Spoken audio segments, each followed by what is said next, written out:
నిషామ్ institute. Hi friends, welcome to Sham institute daily current affairs. October 26, 2021 నాటి current అఫైర్స్ని discuss చేద్దాం. So మరి అక్టోబర్ 26, 2021 నాటి కరెంట్ అఫైర్స్లో ప్రధానంగా ఉన్నవి ప్రధానమంత్రి ఆత్మనిర్భర్ స్వాస్థ్య భారత్ యోజన. సో ఈ కార్యక్రమం యొక్క వివరాలు, India's first test tube bunny buffalo. So అంటే దేశంలో తొలిసారిగా ఒక టెస్ట్ ట్యూబ్ పద్ధతిలో IVF అని చెప్పేసి అంటాం, ఆ పద్ధతిలో బన్నీ అనే ఒక బఫెల్లో జన్మించడం జరిగింది. సో బన్నీ అనే బఫెల్లో జన్మించడం జరిగింది, దానికి సంబంధించిన విశేషాలు. దాంతోపాటుగా global media and information literacy week యొక్క వివరాలు, Shri Dhanvantari generic medical store so అనే ఒక రాష్ట్రం ప్రారంభించినటువంటి కార్యక్రమ వివరాలు, Shri Dhanvantari generic medical store. And next Denmark open 2021 సంబంధించినటువంటి వివరాలు, దానికి సంబంధించిన టెన్నిస్ వివరాలు. And then US grand prix 2021 so మరి టైటిల్ విజేత ఉన్నటువంటి వివరాలు. ప్రముఖ రేటింగ్ సంస్థ అయినటువంటి ICRA సో MD మరియు CEOగా రామ్నాథ్ కృష్ణన్ నియామకం వివరాలు. దేశంలో తొలిసారిగా ఒక రాష్ట్ర ప్రభుత్వం చేత wild life DNA testing analysis laboratory ఎక్కడ ఏర్పాటు చేశారు వివరాలు. సో యునైటెడ్ నేషన్స్ ఒక ఎన్విరాన్మెంట్ ప్రోగ్రామ్ ఇస్తున్నటువంటి ఒక రిపోర్టు, ఒక నివేదిక. జోసెఫ్ ఏ కుష్మన్ అవార్డ్ 2022 అంటే 2022 సంవత్సరానికి ఈ అవార్డుని ప్రకటించడం జరిగింది. జోసెఫ్ కుష్మన్ అవార్డుని మరి రాజీవ్ నిగమ్కి. సో దానికి సంబంధించిన వివరాలు.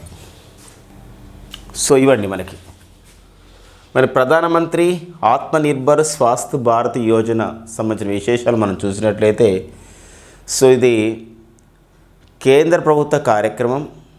దేశంలో పట్టణ ప్రాంతాల్లో మరియు గ్రామీణ ప్రాంతాల్లో ప్రాథమిక ఆరోగ్య కేంద్రాల్లో మరిన్ని మెరుగైనటువంటి మౌలిక సదుపాయాలు కల్పన చేయడం, అంటే ప్రాథమిక ఆరోగ్య రంగానికి మరింత నిధులు అందించడం, అంతేకాకుండా అక్కడ మౌలిక సదుపాయాల కల్పన చేయడం అనే ప్రధాన ఉద్దేశంతోనే సో ప్రధానమంత్రి ఆత్మనిర్భర్ స్వాస్థ్య భారత్ యోజన కార్యక్రమాన్ని భారత ప్రధాని నరేంద్ర మోడీ గారు వారణాసిలో దీన్ని ప్రారంభించడం జరిగింది. సో ఉత్తరప్రదేశ్లోని వారణాసిలో ప్రారంభించారు. దీని యొక్క ప్రధానమైన ఉద్దేశం ఏంటంటే స్ట్రెంథనింగ్ ద హెల్త్ కేర్, అంటే మనకి ఇక్కడ పర్టికులర్గా ఆరోగ్య రంగాన్ని మరింతగా బలోపేతం చేయడం. అంటే స్ట్రెంథనింగ్ అనగా బలోపేతం చేయడం. ఎలా బలోపేతం చేయడం అంటే ఆరోగ్య రంగాన్ని ఇన్ఫ్రాస్ట్రక్చర్ అక్రాస్ ద కంట్రీ, అంటే దేశవ్యాప్తంగా కూడా ఆరోగ్య రంగంలో మౌలిక సదుపాయాల కల్పన చేయడం. ఈ మౌలిక సదుపాయాల కల్పన అనేది both urban and rural areas, అంటే primary care in the both urban and rural ఏరియాస్లో సో దీన్ని ఏర్పాటు చేయబోతున్నారు అన్నమాట. అంటే ఇక్కడ ప్రధానమంత్రి జన ఆరోగ్య యోజన ఇంకా ఇలాంటి కార్యక్రమాలకి ఇది అనుబంధంగా కొనసాగిపోతుంది. నేషనల్ హెల్త్ అథారిటీకి ఆ విధంగా ఇది మరింతగా సపోర్ట్ చేయబోతుంది అనమాట. ఇది ప్రధానమంత్రి ఆత్మనిర్భర్ స్వాస్థ్య భారత్ యోజన. ఈ మధ్యకాలంలో ఫ్రెండ్స్ మనం వింటున్నాం ఏంటంటే ఆత్మనిర్భర్ యోజన, ఆత్మనిర్భర్ భారత్ అభియాన్ ఇలాంటివి. ఎందుకోసం అంటే COVID-19 లాంటి ఒక మహమ్మారి కారణంగా సంక్షోభం రావడం జరిగింది. ఆ సంక్షోభాన్ని మనం నివారించుకోవడంకు, ఆ సంక్షోభాన్ని అధిగమించడానికి, అవరోధాల నుండి అవకాశాలు సృష్టించుకోవాలనే ఈ యొక్క సంబంధించినటువంటి సిద్ధాంతంతో, ఒక ఉద్దేశంతోనే ఆత్మనిర్భర్ భారత్ అభియాన్ కార్యక్రమాన్ని వివిధ రంగాల్లో ఇంప్లిమెంట్ చేస్తున్నారు. ఈ నేపథ్యంలోనే దేశంలో ఆరోగ్య సేవల్లో మరి ఇక్కడ పర్టికులర్గా పట్టణ ప్రాంతాలు కానివ్వండి, గ్రామీణ ప్రాంతాలు కానివ్వండి, సో మరిన్ని మౌలిక సదుపాయాలు కల్పన చేస్తారు. తద్వారా ఆరోగ్య రంగం అనేది అభివృద్ధి కావడానికి ఉంటుంది మౌలిక సదుపాయాల కల్పన ద్వారా. ఇది మనకి ప్రధానమంత్రి ఆత్మనిర్భర్ స్వాస్థ్య భారత్ యోజన యొక్క వివరాలు. ఎక్కడ ప్రారంభించబడింది, ఉద్దేశం ఏంటి అనేది మనకి ఇక్కడ ఇంపార్టెంట్గా చూసుకోవాల్సినటువంటి అవసరం ఉంది. ఇవన్నీ కూడా మరి నేషనల్ హెల్త్ అథారిటీ అని చెప్పేసి అంటాం, జాతీయ సో ఆరోగ్య అథారిటీ, నేషనల్ హెల్త్ అథారిటీ అంటున్నాం. మరి ప్రజెంట్ నేషనల్ హెల్త్ అథారిటీకి చీఫ్ ఎగ్జిక్యూటివ్ ఆఫీసర్గా పనిచేస్తున్న వారే ఎవరండి, రామ్ సేవక్ శర్మ. సో RS శర్మ దీనికి నేషనల్ హెల్త్ అథారిటీకి చైర్మన్గా పనిచేస్తున్నారు. మరి ఆరోగ్య రంగం గురించి మాట్లాడుకుంటున్నాం కాబట్టి ప్రస్తుత కేంద్ర ఆరోగ్య కుటుంబ సంక్షేమ శాఖ మంత్రి the president union health and family welfare minister. So ప్రస్తుత కేంద్ర ఆరోగ్య కుటుంబ సంక్షేమ శాఖ మంత్రి వారే మన్సుఖ్ మాండవీయ.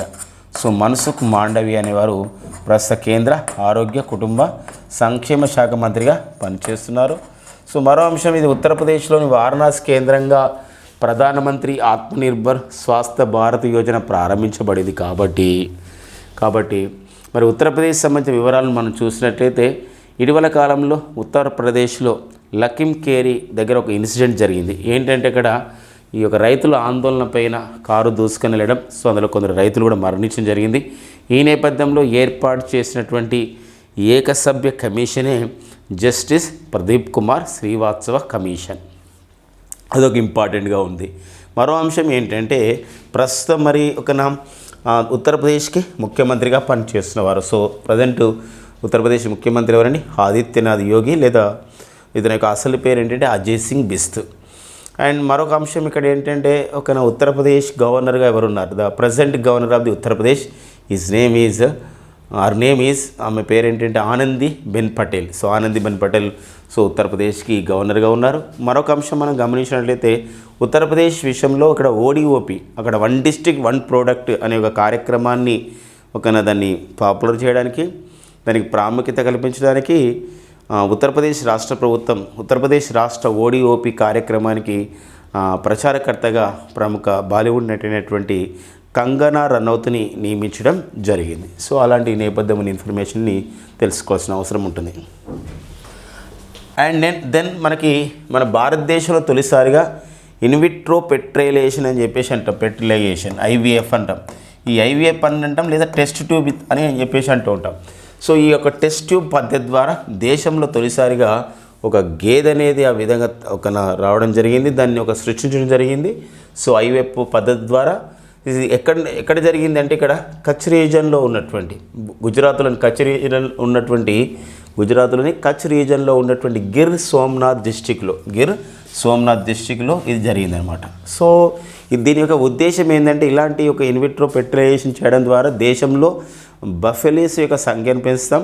మరి బఫెలోస్ ఏదైతే గేదెల సంఖ్యను పెంచుతున్నామో గేదెల ద్వారా మనకు పాలు అనేది వస్తున్నాయి కాబట్టి సో దేశంలో పాల ఉత్పత్తిని అంటే మిల్క్ ప్రొడక్షన్ కూడా మనకి ఇక్కడ ఎంకరేజ్ చేయడానికి ఉంటుందండి. సో కాబట్టి దేశంలో తొలిసారిగా టెస్ట్ ట్యూబ్ పద్ధతి ద్వారా లేదా ఇన్విట్రో ఫెర్టిలైజేషన్ ద్వారా జన్మించినటువంటి తొలి నా గేదె పేరు ఏంటి, ఆ లేగదూడ పేరు ఏంటంటే దట్ ఈస్ కాల్డ్ ఏదని బన్నీ అని చెప్పేసి అంటాం. Bunny. So first test tube baby ఏదని బన్నీ బఫెల్లో అనమాట. ఇది గుజరాత్లో గిర్ సోమనాథ్ డిస్టిక్లో జరిగింది. మరి ఇందులో ఇంకా బఫెల్లో సంబంధించిన విషయం గురించి డిస్కస్ చేసినట్లయితే దేశంలో అయితే 109 మిలియన్ల బఫెల్లోస్ గేదెలు ఉన్నాయి. సో మరి ప్రపంచంలోనే మొత్తం బఫెలోస్లో 56% సో మన భారతదేశంలోనే ఉన్నాయండి. 56% భారతదేశంలో ఉన్నాయి. సో దీని యొక్క ప్రధాన ఉద్దేశం ఏంటంటే మిల్క్ ప్రొడక్షన్స్ని ఎంకరేజ్ చేయడం అనేది ప్రధాన ఉద్దేశం. దీని ద్వారా గేదెల సంఖ్యను పెంచి దేశంలో మిల్క్ ప్రొడక్షన్ని ఎంకరేజ్ చేయడం. సో మరో అంశం గమనించాలి ఇక్కడ ఏంటంటే దేశంలో మనం మిల్క్ ప్రొడక్షన్ గురించి కూడా వర్గీస్ కురియన్ అనే మన భారత శాస్త్రవేత్త ఎవరైతే ఉన్నారో వర్గీస్ కురియన్ దీనిపైన విశేష కృషి చేయడం అనేది జరిగింది. మరి వీరు చేసిన కృషి ఫలితంగానే దేశంలో శ్వేత విప్లవానికి నాంది పలకడం జరిగింది. అందుకే father of the Indian white revolution, భారతదేశ శ్వేత విప్లవ పితామహుడిగా వర్గీస్ కురియన్ని పిలుస్తామండి. సో ఈ పాయింట్స్ అనేది మనకి ఇక్కడ చూసుకోవాల్సినటువంటి అవసరం ఉంటుంది. గుజరాత్ గురించి డిస్కస్ చేస్తున్నాం కాబట్టి సో గుజరాత్ మరి ప్రస్తుత గుజరాత్ ముఖ్యమంత్రి వచ్చేసి సో వారు ఎవరండి? సో భూపేంద్ర పటేల్. సో మనకి గుజరాత్కి ముఖ్యమంత్రిగా ఉన్నారు భూపేంద్ర పటేల్ అండి.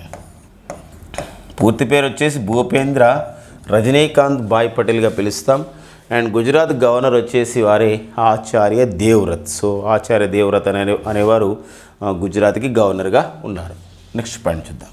అండ్ నెక్స్ట్ అండి మనకి global media and information literacy week, అంటే ప్రపంచవ్యాప్తంగా మీడియా పైన ఈ యొక్క సమాచార అక్షరాస్యత పైన ఒక వారోత్సవాన్ని నిర్వహించడం జరిగింది. ఈసారి ఆ వారోత్సవానికి వేదికగా నిలిచినటువంటి దేశం ఏదంటే సో దక్షిణాఫ్రికా వేదికగా నిలిచింది. ఇది మనకి అక్టోబర్ 24 నుండి అక్టోబర్ 31, 2021 నిర్వహిస్తున్నారు. 2021లో గ్లోబల్ మీడియా ఇన్ఫర్మేషన్ లిటరసీ వీక్ని. మరి ఈ గ్లోబల్ మీడియా ఇన్ఫర్మేషన్ లిటరసీ వీక్ని అంటే ప్రపంచవ్యాప్తంగా వివిధ మీడియా సంస్థలు అంతేకాకుండా సమాచార అక్షరాస్యతను అందించే అంటే సమాచారం అనేది ఇక్కడ అక్షరాస్యత ద్వారా అంటే గ్లోబల్ లిటరసీ అనేది ఏదైతే ఇంపార్టెన్స్ ఉందో మనకి అది ఒక ప్రింట్ మీడియా కానివ్వండి, ఎలక్ట్రానిక్ మీడియా కానివ్వండి, దాని ద్వారా ముందుకు తీసుకెళ్ళిన ఒక ఉద్దేశంతో ఈ యొక్క 4th ఎస్టేట్ లేదా 5th ఎస్టేట్ అని చెప్పేసి అంటున్నాం. మనం పత్రికా రంగాన్ని 4th ఎస్టేట్ అని, సోషల్ మీడియాని 5th ఎస్టేట్ అని పిలుస్తాం. ఈ రెండు కూడా ప్రస్తుతం ఇక్కడ ప్రభుత్వానికి కానివ్వండి వివిధ విషయాల్లో ప్రజలకి సమాచారం చేరవేసే విధంగా ఉన్నాయి. ఈ నేపథ్యంలో దానిపైన అవగాహన గురించి ఇవన్నీ కూడా మీడియా సంస్థలన్నీ కూడా పర్టికులర్గా ఎలక్ట్రానిక్ అండ్ ప్రింట్ మీడియాలు అన్నీ కూడా కొంచెం ఖచ్చితంగా పబ్లిక్ గుడ్ అంటే పబ్లిక్కి మంచి చేయడానికి పబ్లిక్కి ప్రభుత్వానికి పబ్లిక్కి మీడియేటర్గా ఉండడానికి ఇన్ఫర్మేషన్ అందించడానికి ఉపయోగపడాలి అని చెప్పేసి ఈ global media and information literacy week నిర్వహిస్తున్నారు. ఎందుకు ఇంకా ఇంత ఇంపార్టెన్స్ ఇస్తున్నాం దీనికంటే బికాస్ ఏంటంటే ఇది యునెస్కో దీనికి సహకారం చేస్తుంది. ఈ యొక్క United Nations Educational Scientific and Cultural Organization అని చెప్పేసి అంటాం. ఐక్యరాజ్య సమితి విద్యా వైజ్ఞానిక సాంస్కృతిక సంస్థ.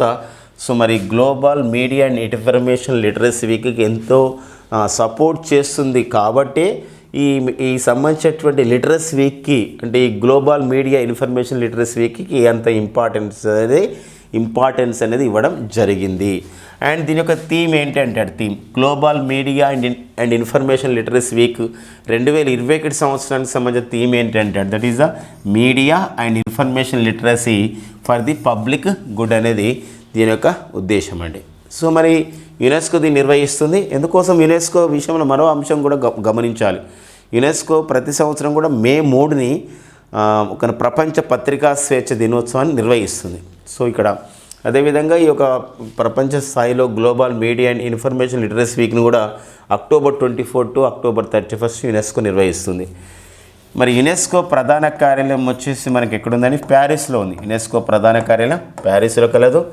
అండ్ యునెస్కోకి ప్రజెంట్ డైరెక్టర్ జనరల్గా పనిచేస్తున్న వారు ఎవరండి? డైరెక్టర్ జనరల్గా పనిచేస్తున్న వారే అడ్రీ అజౌలే అండి. అడ్రీ అజౌలే అనేవారు దీనికి డైరెక్టర్ జనరల్గా పనిచేస్తున్నారు. వీరు ఫ్రాన్స్ దేశానికి చెందినవారు. అంతేకాకుండా ఇటీవల కాలంలో యునెస్కో మన భారతదేశంలో తెలంగాణలోని రామప్ప ఆలయాన్ని అండ్ దెన్ గుజరాత్లోని ధోలావీరా ఈ 2 ప్రాంతాలను కూడా యునెస్కో ప్రపంచ వారసత్వ ప్రాంతాలుగా వరల్డ్ హెరిటేజ్ సిటీగా ప్రకటించడం జరిగింది. దీనితో యునెస్కో చేత మన భారతదేశంలో వరల్డ్ హెరిటేజ్ సైట్స్గా ప్రపంచ వారసత్వ ప్రాంతాలుగా ప్రకటించబడిన వాటి సంఖ్య 40కి చేరడం జరిగింది. అంటే దేశంలో యునెస్కో చేత ప్రపంచ వారసత్వ ప్రాంతాలుగా ప్రకటించబడినవి ఎన్ని అంటే 40వ ప్రపంచ వారసత్వ ప్రాంతంగా భారతదేశంలో ప్రకటించబడింది. గుజరాత్లోని ధోలావీరా. 39వది ఏంటంటే రామప్ప, 40వది ధోలావీరా. అట్లా పాయింట్స్ మనం గుర్తుపెట్టుకోవాలండి. రామప్ప ఆలయం 39వది వరల్డ్ హెరిటేజ్ సైట్గా అండ్ ధోలావీరా గుజరాత్లో అది 40వది అనమాట మొత్తం భారతదేశంలో. ఓకే, నెక్స్ట్ పాయింట్ చూద్దాం. Shri Dhanvantari generic medical store అని చెప్పేసి ఉందండి.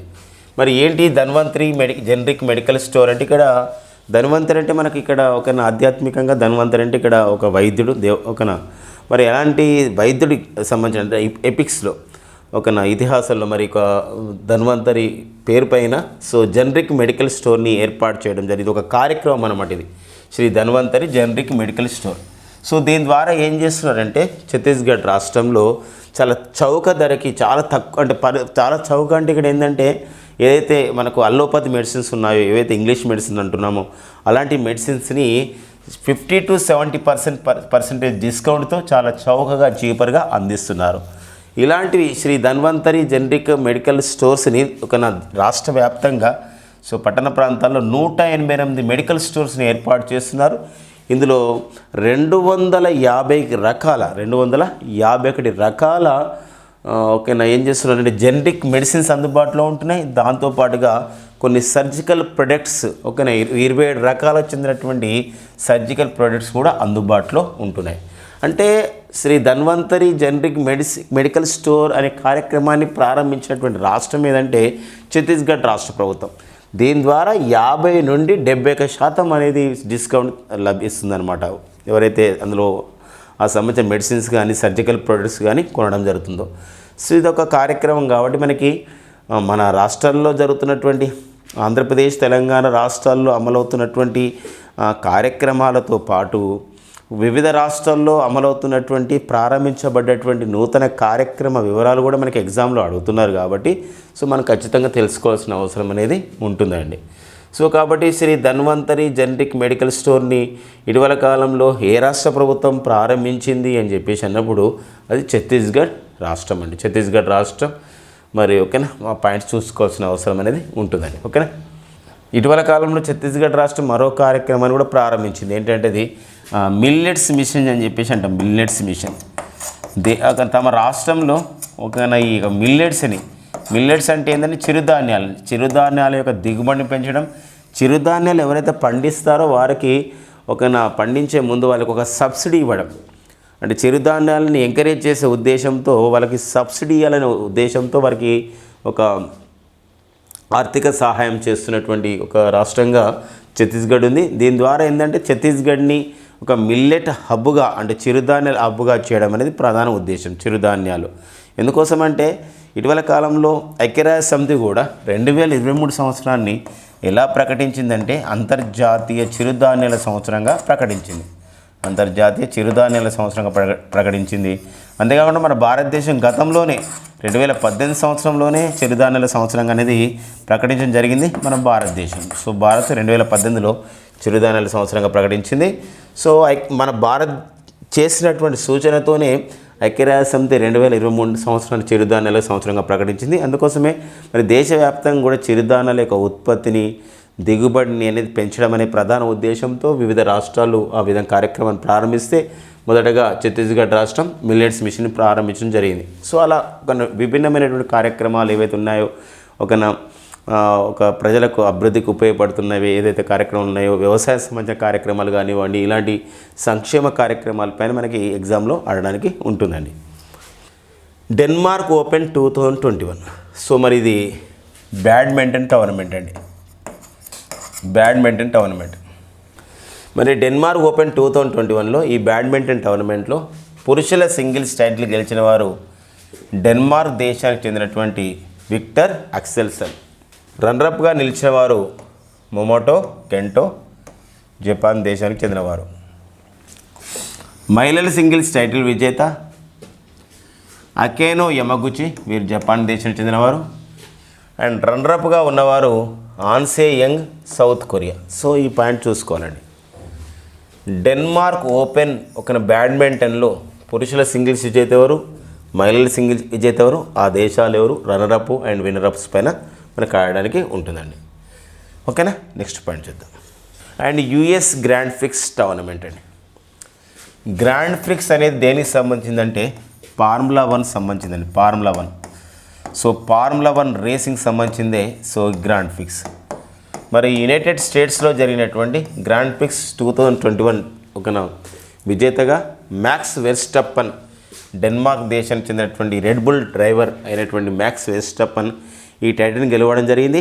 ఈ సీజన్లో 2021 సీజన్లో మ్యాక్స్ వెర్స్టప్పన్ గెలిచినటువంటి 8వ టైటిలే US grand prix 2021 title. So మనకి ఇక్కడ 2 రకాలుగా ఇంపార్టెంట్. ఒక యుఎస్ గ్రాండ్ ప్రిక్స్ 2021 ఈ ఫార్ములా 1 రేసర్ మరి ఫార్ములా 1 టైటిల్ ఎవరు గెలిచారంటే మ్యాక్స్ వెర్స్టప్పన్, డెన్మార్క్. ఏ సంబంధించిన కంపెనీ తరపున అతను పనిచేస్తున్నాడంటే రెడ్ బుల్ డ్రైవర్. ఇంకొక అంశం గమనించాలి, ఇది ఈ సీజన్లో ఇతనికి 8వ టైటిల్ మ్యాక్స్ వెర్స్టప్పన్కి. సో ఈ మధ్యకాలంలో మనకు ఫార్ములా 1 రేసింగ్ విషయంలో ఒక రికార్డు ఉంది. ఏంటంటే అది లూయిస్ హామిల్టన్ యొక్క record. So Lewis Hamilton so ఇంతవరకు తన కెరియర్లో సో 100 టైటిల్స్ అనేది 100 గ్రాండ్ ప్రిక్స్ టైటిల్ అనేది గెలవడం జరిగింది కాబట్టి సో ఆ పాయింట్ కూడా మనం చూసుకోవాలి. ఈ నెక్స్ట్ అండి మనకి ఇక్రా అంటారు, ICRA ఇక్రా. ఇది ఒక ప్రముఖ రేటింగ్ సంస్థ. సో మనకి ఇక్కడ ఈ గ్లోబల్ రేటింగ్ ఏజెన్సీ అయినటువంటి మూడీ కార్పొరేషన్ లో పనిచేస్తున్నటువంటి సంస్థనే, మూడీ కార్పొరేషన్ పరిధిలో పనిచేస్తున్న సంస్థనే ఇక్కడ ICRA ఇది ఒక క్రెడిట్ రేటింగ్ ఏజెన్సీ, అంటే వివిధ ఆర్థిక సంస్థలకి క్రెడిట్ రేటింగ్స్ ఇచ్చే సంస్థలు, వివిధ దేశాలపైన వివిధ సంస్థలపైన ఆర్థిక అంశాలపైన ఇది అధ్యయనం చేసి ఒక నివేదికలు ఇవ్వడం జరుగుతుంది. వాటి యొక్క ప్రొజెక్షన్ చేస్తుంది, వాళ్ళ యొక్క టార్గెట్స్ని కానీ వాటికి సంబంధించినటువంటి సాధించిన విజయాలపైన కానీ మరింత వచ్చే సంవత్సరానికి అంచనా వేయడం చేస్తుంది ఈ యొక్క రేటింగ్ సంస్థ. ఇది హర్యానాలోని గురుగ్రామ్ కేంద్రంగా పనిచేస్తుంది. హర్యానాలోని గురుగ్రామ్ కేంద్రంగా పనిచేస్తుంది ICRA అనే రేటింగ్ సంస్థ. దీనికి కొత్తగా MD అంటే managing director and chief executive ఆఫీసర్గా ఎవరు నియమితులు కావడం జరిగిందంటే ఒక రామ్నాథ్ కృష్ణన్ నియమితులు కావడం జరిగింది. ఎవరండి? రామ్నాథ్ కృష్ణన్. ICRAకి MD మరియు CEOగా నియమితులు కావడం అనేది జరిగింది. ఆ నేపథ్యం చూసుకోవాల్సిన అవసరం ఉంటుంది. ఎందుకోసం అంటే రేటింగ్ సంస్థలపైన ఇలాంటి వాటిపైన అడుగుతాడు కాబట్టి ఖచ్చితంగా మనకి ఎగ్జామినేషన్లో ఒక్కోసారి స్టాండర్డ్ & పూర్స్ కానివ్వండి, గోల్డ్మ్యాన్ అండ్ సాక్స్ సంస్థలు కానివ్వండి, ఇవన్నీ కూడా ఆర్థిక అంశాలపైన రేటింగ్ ఇస్తూ ఉంటాయి. ఆర్థిక సంస్థల గురించి వివిధ దేశాలకు సంబంధించిన విషయంలో అధ్యయనం చేసి వాటి యొక్క సంబంధించినటువంటి గ్రోత్ రేట్ని కానీ ఇవన్నీ కూడా అధ్యయనం చేసేసి సంస్థలు కాబట్టి మనకు అడగడానికి మనకు ఉంటుందండి. ఓకేనా? ICRAకి ఈ రేటింగ్ సంస్థకి MD అండ్ CEOగా ఎవరు నియమితులు కావడం జరిగిందంటే రామ్నాథ్ కృష్ణన్ నియమితులు కావడం జరిగింది. అండ్ నెక్స్ట్ అండి, మన దేశంలో తొలిసారిగా మనకి ఒక రాష్ట్ర ప్రభుత్వం చేత wild life DNA testing analysis ల్యాబొరేటరీని ఏర్పాటు చేసుకోవడం జరిగింది. ఏ రాష్ట్ర ప్రభుత్వం ఏర్పాటు చేసిందంటే మహారాష్ట్ర ప్రభుత్వం దీన్ని ఏర్పాటు చేయడం జరిగిందండి. మహారాష్ట్ర ప్రభుత్వం ఏర్పాటు చేయడం జరిగింది. మహారాష్ట్ర ముఖ్యమంత్రి ఉద్ధవ్ ఠాకరే దీన్ని ఒక మహారాష్ట్రలోని నాగపూర్లో ఏర్పాటు చేయడం జరిగింది. అయితే దేశవ్యాప్తంగా కూడా రెండు ప్రదేశాల్లో DNA టెస్టింగ్ ల్యాబొరేటరీస్ ఉన్నాయి, కానీ అవి కేంద్ర ప్రభుత్వం ఆధీనంలో పనిచేస్తున్నాయి. మరి కేంద్ర ప్రభుత్వం ఆధీనంలో పనిచేస్తున్నటువంటి జంతువులకు సంబంధించినటువంటి ఒక DNA టెస్టింగ్ ల్యాబొరేటరీస్ అనేది ఒకటి ఉత్తరాఖండ్లోని డెహ్రాడూన్లో ఉంది, మరొకటి ఏంటంటే హైదరాబాద్లో ఉన్నాయి. అయితే దేశంలో తొలిసారిగా వన్యప్రాణులని సంరక్షణ చేయాలి, వన్యప్రాణులకు సంబంధించినటువంటి ఏదైతే అక్రమ రవాణా ఒక్కోసారి జరుగుతుందో లేదా వివిధ సంబంధించినటువంటి నేరాలు జరుగుతున్నాయో అలాంటి సంబంధించినటువంటి వాటిని గుర్తించడానికి ఈ wild life DNA testing analysis laboratory అనేది ఉపయోగపడుతుంది. దేశవ్యాప్తంగా తొలిసారిగా ఒక రాష్ట్ర ప్రభుత్వం చేత wild life DNA testing analysis ల్యాబొరేటరీని ఏర్పాటు చేసుకున్న రాష్ట్రం ఏదంటే మహారాష్ట్ర. అది ఎక్కడ ఏర్పాటు చేశారంటే నాగపూర్లో ఏర్పాటు చేశారు. మరి మహారాష్ట్రలో ఏర్పాటు చేసినప్పుడు మహారాష్ట్ర సంబంధించిన సమాచారం మరికొంత తెలుసుకునే ప్రయత్నం చేద్దాం. మహారాష్ట్ర ప్రస్తుత ముఖ్యమంత్రి వారెవరండి? ఉద్ధవ్ ఠాకరే. ఉద్ధవ్ ఠాకరే అనేవారు మహారాష్ట్ర ప్రస్తుత ముఖ్యమంత్రిగా ఉన్నారు. వీరు శివసేన పార్టీకి చెందినవారు. అండ్ మహారాష్ట్ర గవర్నర్ వచ్చేసి వారే భగత్ సింగ్ కోశ్యారి అండి. ఎవరండి? భగత్ సింగ్ కోశ్యారి మహారాష్ట్ర గవర్నర్గా ఉన్నారండి. ఓకేనా? నెక్స్ట్ పాయింట్ చూద్దాం. అండ్ యునైటెడ్ నేషన్స్ ఒక ఎన్విరాన్మెంట్ ప్రోగ్రామ్ ఇచ్చినటువంటి ఒక నివేదిక. ఈ మధ్య కాలంలోనే United Nations Environment Programme gap reduction అనే పేరుతో ఒక రిపోర్ట్ విడుదల చేయడం జరిగింది. ఎందుకోసం 2030 సంవత్సరం నాటికి కర్బన ఉద్గారాలను తగ్గించాలని వివిధ దేశాలు ఎన్నో ప్రకటనలు చేసినప్పటికీ కూడా వాటి యొక్క అమలు తీరు వాటికి విభిన్నంగా ఉందని చెప్పేసి యునైటెడ్ నేషన్స్ ఎన్విరాన్మెంట్ ప్రోగ్రామ్ ఈ గ్యాప్ రిడక్షన్ రిపోర్ట్ చెప్తుంది. మరి ఈ నేపథ్యంలో యునైటెడ్ నేషన్స్ ఎన్విరాన్మెంట్ ప్రోగ్రామ్ ఏదైతే మనకు యునైటెడ్ నేషన్స్ ఎన్విరాన్మెంట్ ప్రోగ్రామ్ అని చెప్పేసి అంటున్నాం. మరి ఇలాంటి యునైటెడ్ నేషన్స్ ఎన్విరాన్మెంట్ ప్రోగ్రామ్ తెలుగులో అయితే ఐక్యరాజ్య సమితి పర్యావరణ సంస్థ అని చెప్పేసి అంటాం. మరి ఐక్యరాజ్య సమితి పర్యావరణ సంస్థ ఏ పేరుతో ఒక నివేదికను విడుదల చేసింది ఇటీవల వార్తల్లో ఉందంటే from pollution to the solution. అంటే పొల్యూషన్ టు ది సొల్యూషన్ అంటే మనకి ఇక్కడ కాలుష్యం నుండి ఒక సొల్యూషన్, ఒక పరిష్కార మార్గం ఉంది, సొల్యూషన్ ఉంది. A global assessment of marine litter and plastic pollution. అంటే ఇక్కడ ఏంటంటే పర్టికులర్గా సముద్ర వాతావరణం ఏదైతే ఉందో కలుషితం అవుతుంది ప్లాస్టిక్ వ్యర్థ పదార్థాలు అందులో పారివేయడం ద్వారా. అలాంటప్పుడు ఆ ప్లాస్టిక్ పొల్యూషన్ ఎలా తగ్గించాలనేది ఈ రిపోర్ట్ యొక్క విషయం. ఎందుకోసం అంటే ప్రజెంట్ అయితే 2016 సంవత్సరం నుండి దేశంలో ప్రతి సంవత్సరం 9 నుండి 14 మిలియన్ల టన్నుల ఈ ప్లాస్టిక్ వేస్టేజ్ అనేది అక్వాటిక్లో అంటే వాటర్లో కలుస్తుంది, పర్టికులర్గా సముద్ర వాతావరణంలో కలుస్తుంది.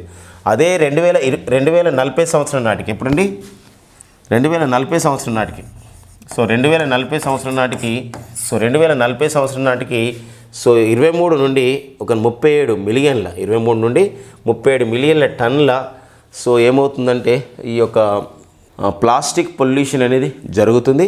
కాబట్టి ఈ ప్లాస్టిక్ పొల్యూషన్ని అంటే పర్టికులర్గా యుఎన్ఈపి చేస్తున్నటువంటి దాంట్లో 2040 నాటికి ప్లాస్టిక్ పొల్యూషన్ అనేది మూడింతలు కాబోతుంది, అంటే ట్రిపుల్ కాబోతుంది. ఇప్పుడు చేస్తున్న దానికి ట్రిపుల్ కాబోతుంది, మూడింతలు కాబోతుంది. మూడింతలు అవుతున్నటువంటి దీన్ని కాలుష్యాన్ని తగ్గించుకోవాలి, ఈ ప్లాస్టిక్ పొల్యూషన్ని తగ్గించుకోవాలని చెప్పేసి యుఎన్ఈపి ఏం చేస్తుందంటే ఒక సంబంధించిన రిపోర్ట్ అనేది ఇవ్వడం జరిగింది. అంటే తద్వారా ఏమవుతుందంటే ఒక హెచ్చరిక అన్నమాట. అంటే మెరైన్ పొల్యూషన్ జరుగుతుంది, అంటే సముద్రం అనేది కలుషితం అవుతుంది ప్లాస్టిక్ వ్యర్థ పదార్థాల ద్వారా.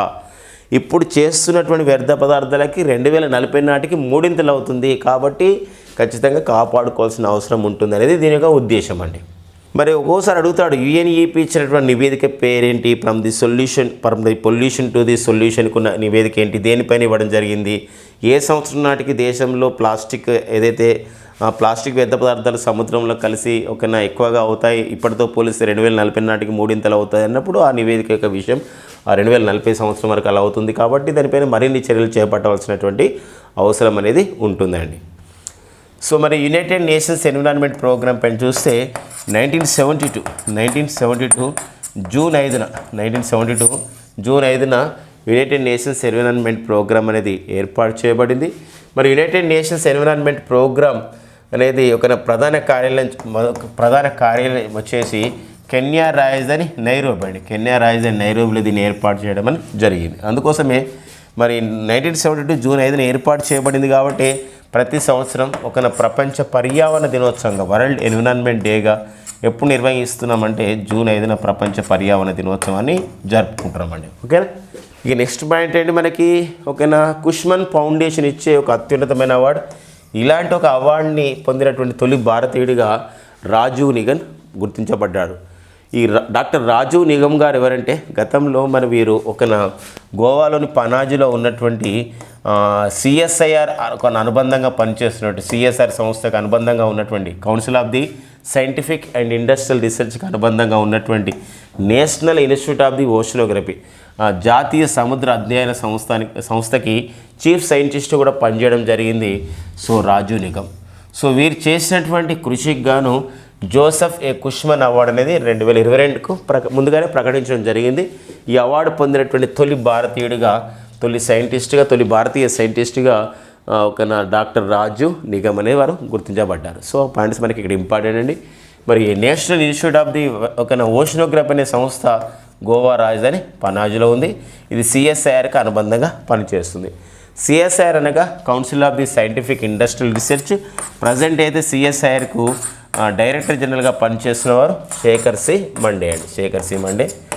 మరి గోవా అంటున్నాం కాబట్టి గోవా ప్రస్తుత ముఖ్యమంత్రి వచ్చేసి ప్రమోద్ సావంత్ అండ్ గోవా గవర్నర్ వచ్చేసి శ్రీధరన్ పిల్లై. ఇవ్వండి మనకి అక్టోబర్ 26, 2021 ఉన్న ముఖ్యమైన ఎగ్జామ్ ఓరియంటెడ్ సమాచారం, కరెంట్ అఫైర్స్ అండి. అండ్ మనకు మరొక ముఖ్యమైన అంశం షామ్ ఇన్స్టిట్యూట్ అందజేస్తున్నటువంటి మనకి స్పెషల్ ఆఫర్స్ వివరాలు. అంటే షామ్ ఇన్స్టిట్యూట్ వివిధ కోర్సులకి పర్టికులర్గా కొన్ని ఆన్లైన్ కోర్సెస్కి స్పెషల్ ఆఫర్స్ని ప్రకటించడం జరిగింది. ఎవరైతే అనుకుంటున్నారో షామ్ ఇన్స్టిట్యూట్ సంబంధించినటువంటి యూట్యూబ్ ఛానల్ ఉంది. షామ్ ఇన్స్టిట్యూట్ సంబంధించినటువంటి టెలిఫోన్ నెంబర్స్ని మొబైల్ నెంబర్స్ని సంప్రదించగలరు.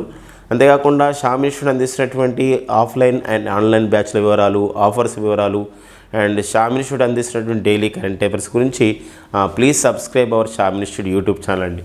Thank you friends.